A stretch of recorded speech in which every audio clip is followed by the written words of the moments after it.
बिस्मिल्लाहिर्रहमानिर्रहीम। अस्सलाम वालेकुम students, welcome to Artech learning. आज की इस वीडियो में जो हम अपना बैच 2025 का स्टार्ट करने जा रहे हैं CS 201 प्रैक्टिकल के लिए और CS 302 प्रैक्टिकल के लिए, तो उन तमाम के हवाले से जितने भी हमारे पास स्टूडेंट्स के माइंड में क्यूरीज आती हैं उन तमाम क्यूरीज को सॉल्व करेंगे आज की इस वीडियो में, ताकि हम जो है अपनी स्टडी के दौरान उन क्यूरीज को सॉल्व ना करें बल्कि हम सिर्फ और सिर्फ अपनी स्टडी पर फोकस करें।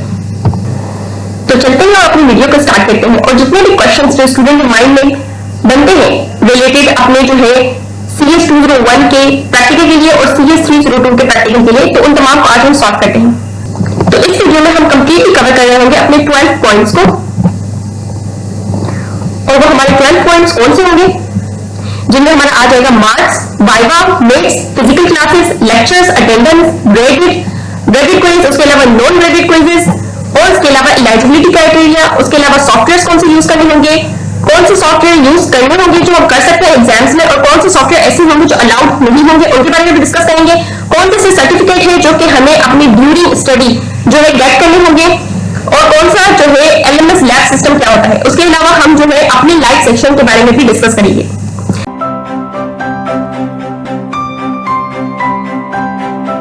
तो चलते हैं अपनी वीडियो को स्टार्ट करते हैं। सबसे पहले पॉइंट को डिस्कस करते हैं जो कि क्या है, स्टूडेंट से अक्सर माइंड में आ रहा होता है कि मार्क्स से क्राइटेरिया क्या होता है। दोनों प्रैक्टिकल सब्जेक्ट्स के हवाले से मार्क्स क्या अहमियत रखते हैं, तो सबसे पहले मैं आपको बताती चलूं ये जो दोनों आपके प्रैक्टिकल सब्जेक्ट हैं उनके मार्क्स टोटल कितने होंगे, 40 मार्क्स होंगे, जिसमें से 20 मार्क्स आपके MCQs के लिए होंगे और 20 मार्क्स आपके सब्जेक्टिव पोर्शन के लिए होंगे। ठीक है, और सब्जेक्टिव पोर्शन में आपके शॉर्ट क्वेश्चंस बिल्कुल भी इंक्लूड नहीं होंगे, आपके सिर्फ लॉन्ग क्वेश्चन से इंक्लूड होंगे। लॉन्ग क्वेश्चन में कितने क्वेश्चन होंगे, टोटल 6 क्वेश्चन होंगे, जिसमें से आपको 4 क्वेश्चन करने होंगे, और एक क्वेश्चन हर एक क्वेश्चन जो है ना कितने मार्क्स का होगा, 5 मार्क्स का होगा। ठीक हो गया, ये बात आपकी क्लियर होगी कि शॉर्ट क्वेश्चंस नहीं होते, सिर्फ और सिर्फ लॉन्ग क्वेश्चंस होते हैं, और टोटल मार्क्स आपके 40 होते हैं।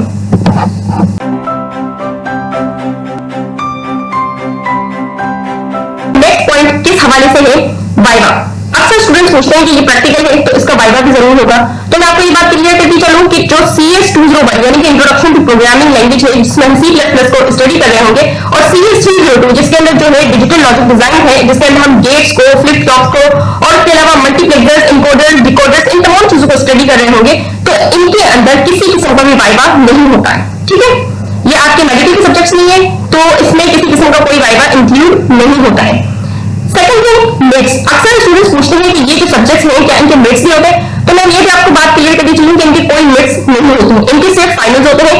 मिक्स का सिलेबस और फाइनल का सिलेबस दोनों कंबाइन करके आपके फाइनल में टेस्ट किए जाते हैं। ठीक है, फाइनल में उनका एग्जाम लिया जाता है, जबकि उसका मिक्स का कोई भी सिलेबस का पेपर नहीं लिया जाता। आप जब एग्जाम देने जाते हैं तो आप सिर्फ इसके थ्योरी सब्जेक्ट्स के पेपर दे रहे होते हैं, इसके प्रैक्टिकल के पेपर मिक्स में नहीं दे रहे होते हैं, इसका सिर्फ फाइनल्स होते हैं। ठीक है, सेकंड थिंग, फिजिकल क्लासेस। इसके लिए किसी किस्म की कोई फिजिकल क्लासेस नहीं होती है, यानी कि ये प्रैक्टिकल सब्जेक्ट जरूर है लेकिन ये आपको जो है ऑनलाइन भी लेना पड़ता है, इसमें किसी किस्म की आपको फिजिकली जाने की जरूरत नहीं होती है, और ना ही आप किसी किस्म को कोई भी प्रैक्टिकली जो है अपने पेपर में भी कर रहेंगे, किसी किस्म को कोई प्रैक्टिकल नहीं करेंगे, मतलब कि आपका जो पेपर होगा ना वो ऑन स्क्रीन होगा। अगर आपका CS 201 का पेपर है तो उसमें आप प्रोग्राम्स राइट कर रहे होंगे, और अगर आपका CS 302 का पेपर है तो उसके अंदर आप सर्किट्स को बना रहे होंगे, लेकिन ये सर्किट्स और ये प्रोग्राम्स आप अपनी लैपटॉप की PC की स्क्रीन पर ही बना रहे होंगे, अलग से कोई टूल्स लेकर आप उनसे नहीं बना रहे होंगे। ठीक है, ये बात भी क्लियर होगी।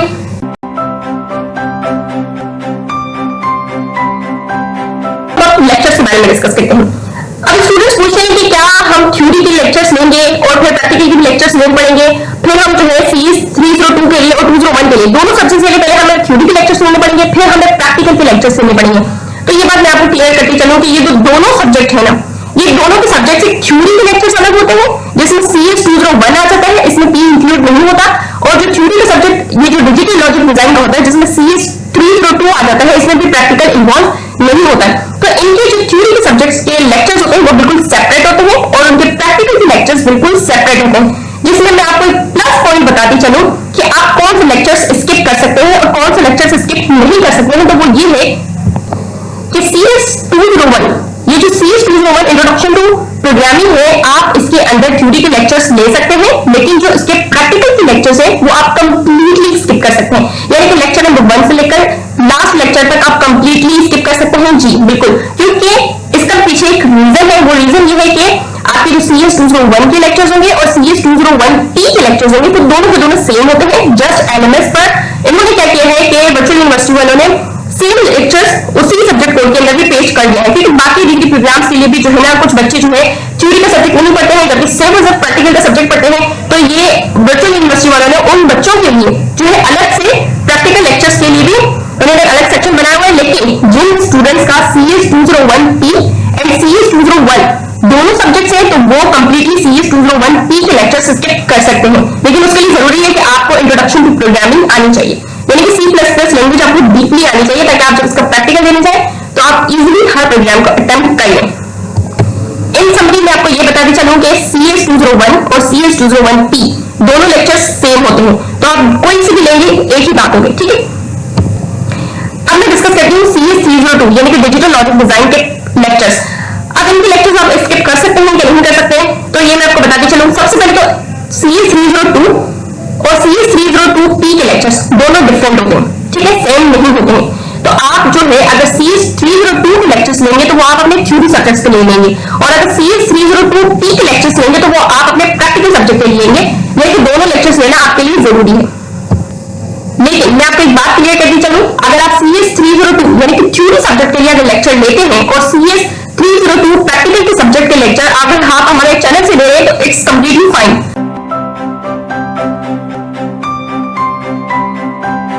अटेंडेंस सबसे पहले तो आपकी जो है लेक्चर व्यू करने पर नहीं लगाई जाती, जैसे कि आप फर्स्ट सेमेस्टर में पढ़ चुके होंगे या बाकी सब्जेक्ट्स भी पढ़ चुके होंगे, जैसे कि CS101 हो गया, इन सब्जेक्ट्स के लिए जो है आपको अटेंडेंस कुछ इस तरीके से लगानी पड़ती है कि आपको वीडियो वॉच करनी पड़ती है, और जैसे ही व्यू का सेक्शन आता है तो फिर मतलब कि आपकी अटेंडेंस बन गई है लेक्चर के लिए, ठीक है। लेकिन इसके अंदर क्या होता है कि अटेंडेंस लेक्चर्स के जरिए से नहीं होती है, इसकी अटेंडेंस जी बिल्कुल क्विज़ेस के जरिए से होती है। अब वो किस तरीके से, लेट्स सपोज आपके पास जो क्विज़ेस आ रहे होंगे, आपके पास दो टाइप के क्विज़ेस आ रहे होंगे, एक क्विज़ेस होंगे आपके ग्रेडेड क्विज़ेस और एक क्विज़ेस होंगे आपके नॉन ग्रेडेड क्विज़ेस। जो आपके नॉन ग्रेडेड क्विज़ेस होंगे वही आपकी अटेंडेंस होगी।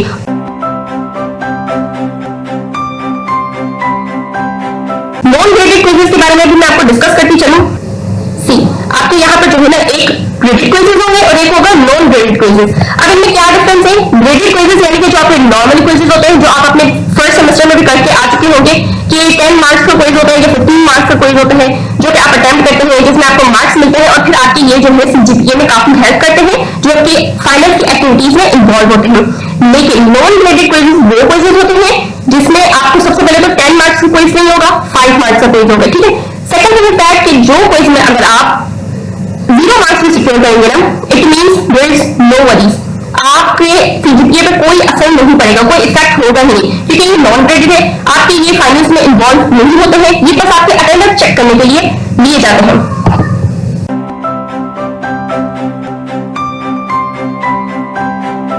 इनको आप अटेंड करते हैं तभी जाके आपके प्रैक्टिकल सब्जेक्ट में अटेंडेंस लगती है, और जब आपकी अटेंडेंस लगती है तभी जाके आपके प्रैक्टिकल सब्जेक्ट जो है फाइनल्स में सेलेक्ट कर सकते हैं।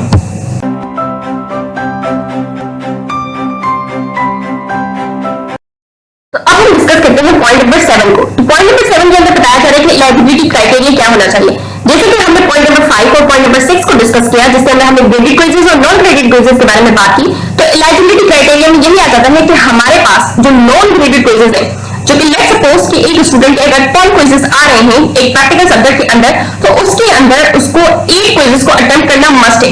वो 2 क्विज़ेस को स्किप कर सकता है, लेकिन मैं आपको यही रिकमेंड करूंगी कि चूंकि इसके क्विज़ेस के कोई मार्क्स नहीं होते हैं जो कि इन्वॉल्व हो लास्ट आपके फाइनल्स में, तो मैं आपको यही रिकमेंड करूंगी कि आप किसी भी क्विज को स्किप ना करें। लेकिन अगर किसी स्टूडेंट से कोई भी 1 या 2 क्विज जो है स्किप हो जाते हैं, सो इट्स फाइन, आप जो है पेपर लास्ट में दे सकते हैं, फाइनल्स में दे सकते हैं।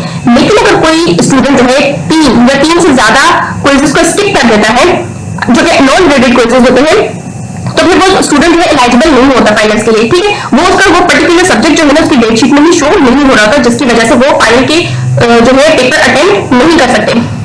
लेकिन आपके जो ग्रेडेड क्विजेस होते हैं जैसे कि 10 मार्क्स के, तो उनके ऑफ कोर्स उनके मार्क्स जो है लास्ट में फाइनल से आपके इन्वॉल्व होते हैं, तो उन क्विजेस को आप बिल्कुल अच्छे तरीके से और आपको ध्यान से अटेम्प्ट करने पड़ते हैं, क्योंकि उनके मार्क्स जो है बड़ी वैल्यूएबल होते हैं।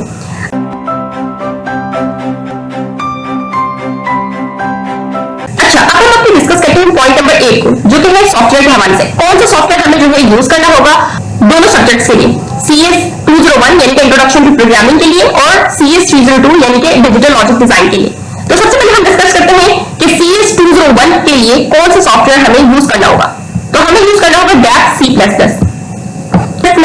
का सॉफ्टवेयर जो है कुछ इसका इंटरफेस इस तरीके से होगा और ये आपको जो है CS201 के प्रैक्टिकल्स में काफी हेल्प करेगा। आपकी कोडिंग की पूरी जर्नी जो है इसी सॉफ्टवेयर पर कर रहे होंगे, लेकिन जो है अगर आप किसी और सॉफ्टवेयर को यूज करना चाहें जैसे कि ऑनलाइन कंपाइलर हो गया या और बहुत सारे मल्टीपल कंपाइलर्स है, अगर आप उनको प्रेफर करना चाहते हैं, उनको यूज करना चाहते हैं तो इट्स कंप्लीटली फाइन, आप उनको भी यूज कर सकते हैं। लेकिन वर्चुअल यूनिवर्सिटी की तरफ से जो रिकमेंडेड है वो ये वाला सॉफ्टवेयर है गैप C++। CS302 के लिए यानी कि डिजिटल लॉजिक डिजाइन के लिए हमें कौन से सॉफ्टवेयर की नीड होगी? तो डिजिटल लॉजिक डिजाइन के लिए हमें इलेक्ट्रॉनिक वर्कबेंच की नीड होगी, जो कि किस तरीके का दिखता है मैं आपको शो कर देती हूँ। इसका इंटरफेस कुछ इस तरीके का होता है और यही आपको यूज करना पड़ेगा, यही रिकमेंडेड है और इसके अलावा आप कोई और सॉफ्टवेयर यूज नहीं कर सकते हैं। ठीक है, ये सॉफ्टवेयर किस तरीके से यूज होते हैं, आपके प्रैक्टिकल्स किस तरीके से करने हैं, ये हम अपने बैच में आपको बताएंगे। तमाम लेक्चर्स के अंदर हर चीज डिटेल में कवर होगी, इसलिए मैं आपको अभी यहाँ पे किसी भी सॉफ्टवेयर का इंट्रोडक्शन नहीं दे रही हूँ। ठीक है, आप LMS में डाउनलोड सेक्शन में जाके आप वहां से भी डाउनलोड कर सकते हैं। आप इसको डायरेक्टली भी जो है क्रोम पर सर्च करके भी डाउनलोड कर सकते हैं क्योंकि ये फ्रीली अवेलेबल है। लेकिन अगर आपको फिर भी ये अवेलेबल नहीं है, आपको किसी तरीके से नहीं मिल रहा है, तो आप हमारा व्हाट्सएप ग्रुप ज्वाइन कर ले और वहां पर हम आपको लिंक शेयर कर देंगे इस चीज का, तो आप वहां से इजीली जो है इसको डाउनलोड और इंस्टॉल कर सकते हैं। अच्छा, सवाल मेरा ये होता है कि इन सॉफ्टवेयर को हम यूज क्यों करते हैं? तो ये सॉफ्टवेयर हम इसलिए यूज करते हैं क्योंकि ये काफी हेल्प करते हैं हमारी जो हमारी डिजिटल लॉजिक डिजाइन की जर्नी होती है उसको काफी सिंपल एंड इजी कर देते हैं ये सॉफ्टवेयर। और इसके अलावा जो C++ के लिए भी जो है हमारे पास गैप C++, ऑफ कोर्स हम कोडिंग उसी सॉफ्टवेयर पर कर रहे होंगे। ठीक है,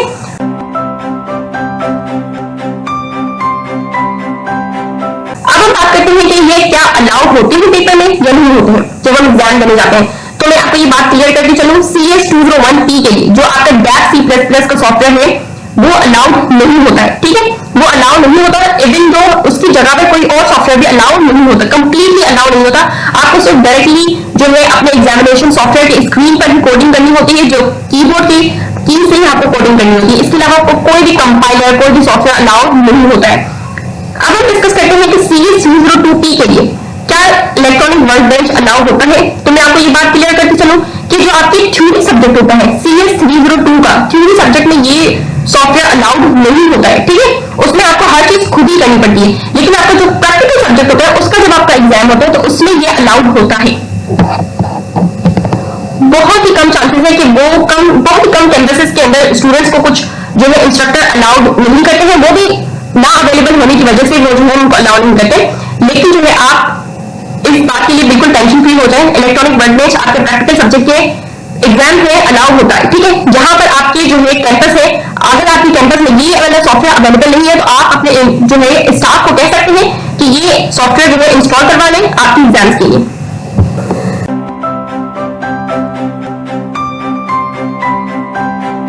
अच्छा, अब हम डिस्कस करते हैं अपने पॉइंट नंबर 10 को, यानी कि सर्टिफिकेट। कौन सा सर्टिफिकेट जो है हमें गेट करने की जरूरत होती है? तो हमारे जो CS201 प्रैक्टिकल की जो जर्नी होती है उसमें हमें एक सर्टिफिकेट गेट करना होता है which is from Cisco C++ essential certificate हमें गेट करना पड़ता है। ये किस तरीके से गेट करना होगा, ये जब आपका आएगा मैं आपको बिल्कुल कंप्लीटली गाइडलाइन प्रोवाइड कर दूंगी कि आप किस तरीके से 3 डेज विद इन 3 डेज आप जो है इसको गेट कर सकते हैं।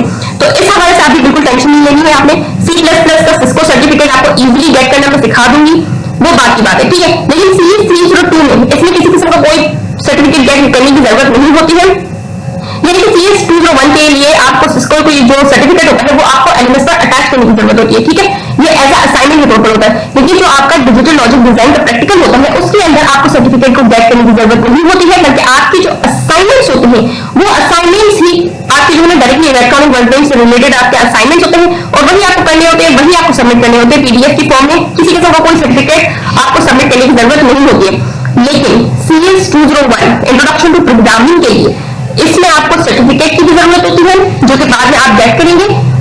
ये आपकी तकरीबन जो है फाइनल से पहले आता है। ठीक है, और उसके अलावा जो असाइनमेंट्स वगैरह होते हैं वो भी आपके जो है कोडिंग से रिलेटेड आते रहते हैं, तो वो भी मैं आपको सोल्यूशन उनके भी प्रोवाइड करती रहूंगी, डोंट वरी।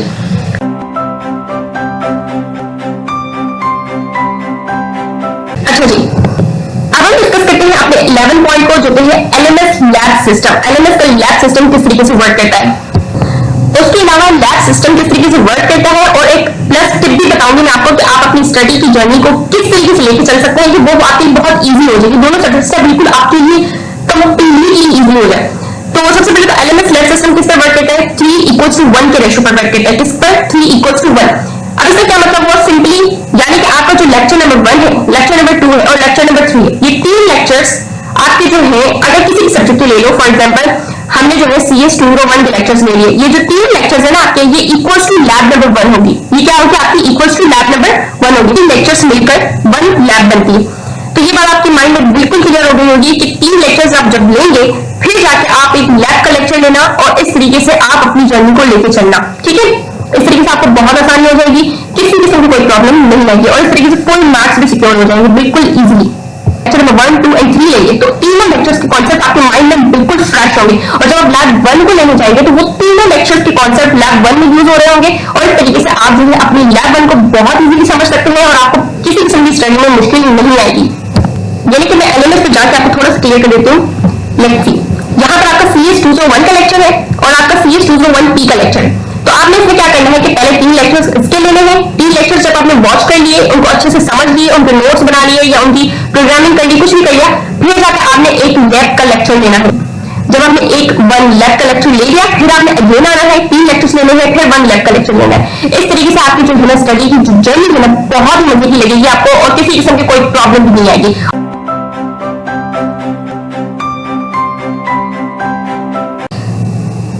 अच्छा जी, अब हम डिस्कस करते हैं अपने लास्ट पॉइंट को, जो कि है point number 12, which is our live session, live classes. ये किस तरीके से होंगी, ये भी जो है एलएमएस के लैब सिस्टम की तरह ही वर्क कर रही होंगी। जैसे ही आपके 3 लेक्चर्स आपके एलएमएस सिस्टम पर अपलोड होंगे, वैसे ही आपका जो है एक लैब लेक्चर दोनों सब्जेक्ट्स के लिए एक लैब लेक्चर हमारे यूट्यूब चैनल पर आर्टिक लर्निंग पर जो है लाइव हो जाएगा, जिसको आप इजीली एक्सेस कर सकते हैं। अभी किसी किस्म का कोई चैनल लाइव नहीं है। 4 अप्रैल से, याद रहे 4 अप्रैल से आपकी क्लासेस स्टार्ट होंगी और 4 अप्रैल से ही आपके जो है ये लेक्चर्स लाइव होना स्टार्ट हो जाएंगे।